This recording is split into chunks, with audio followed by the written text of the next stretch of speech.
બનાસકાંઠા જિલ્લાના દાંતામાં હડાદ રોડ પર રાવણ ટેકરી નજીક આવેલા ખાનગી ગોડાઉનમાં પુરવઠા વિભાગની ટીમે રાત્રે દરોડા પાડ્યા હતા, જ્યાંથી ₹9,61,000 અને 34,000 કિલો ચોખાનો જથ્થો કબજે લેવાયો હતો, જેની સાથે 5 વાહનો કબજે લઈ ₹35,98,000ના મુદ્દામાલ કબજે લઈ દાંતાના તાલુકાના ભાખરી ગામના ગોડાઉન સંચાલક ઇલિયાસભાઈ જાન મોહમ્મદ મેમણ સામે કાર્યવાહી હાથ ધરી છે।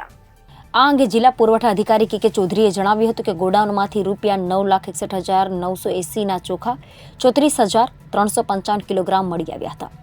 આ ઉપરાંત સ્થળ પરથી ₹29 લાખના 5 વાહનો મળી કુલ ₹35,98,440નો મુદ્દામાલ કબજે કરાયો હતો। આ અંગે ગોડાઉનનો સંચાલક દાંતા તાલુકાના ભાખરીનો ઇલિયાસભાઈ જાન મોહમ્મદ મેમણ સામે કાર્યવાહી હાથ ધરી છે। આગળની ઊંડી તપાસ હાથ ધરવામાં આવશે। અંગે જિલ્લા કલેક્ટર વરુણ બરનવાલે જણાવ્યું હતું કે સરકારી અનાજના કાળા બજાર રોકવા અલગ અલગ ટીમો બનાવવામાં આવી છે, જેમાં દાંતાથી જથ્થો કબજો લેવાયો છે, તેની તપાસ કાર્યવાહી ચાલુ છે। ગુનામાં સંડોવાયેલા દોષિતો સામે કડક કાર્યવાહી કરાશે। વધુમાં થરાદ લાખણી પંથકમાં 2 નામચીન સસ્તા અનાજની હેરાફેરી કરવામાં આવી રહી છે।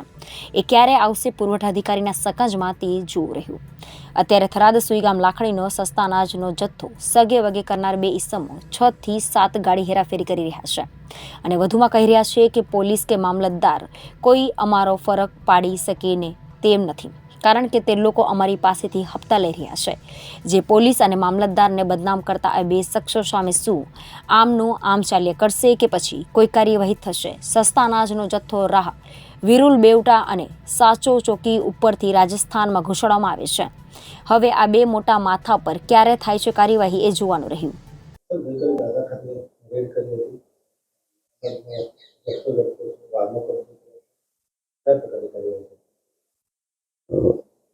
આપ સૌ જાણો છો એ પ્રમાણે છેલ્લા 2 માસથી પુરવઠા બાબતે સતત અમારી ટીમ સક્રિયતાથી કામ કરી રહી છે। અમારા બાતમીદારો મારફતે જ્યારે પણ અમને બાતમી મળે છે ત્યારે અમે એ બાબતે કાર્યવાહી કરતા હોઈએ છીએ। એ મુજબ અમોને દોતા ખાતેની બાતમી મળતો દોતા ખાતેના રહીશ મેમણ ઇલિયાસભાઈ જાન મોહમ્મદ ભાખરી તાલુકો દોતા રાવણ ટેકરી હડાદ રોડ ખાતે ગોડાઉન ધરાવતા હતા। તેમાંથી રાત્રેના સમયે અમોએ રેડ કરીને 5 વાહનો જેની કિંમત 29 લાખ રૂપિયા જેટલી થાય છે અને તેમાં રહેલ માલ ચોખા લગભગ 34,055 કેજી કે જેની કિંમત બજાર મુજબ 953 કેજી થાય છે। આ મુજબ અમારી ટીમ તેમજ મામલતદાર સાહેબ દ્વારા તેને સીઝ કરી અને કુલ રકમ 38.60 લાખનો માલ સીઝ કરવામાં આવેલ છે અને આગળની કાર્યવાહી ચાલુ છે। Reporter Thanaji Rajput, Janadesh news, Banaskantha.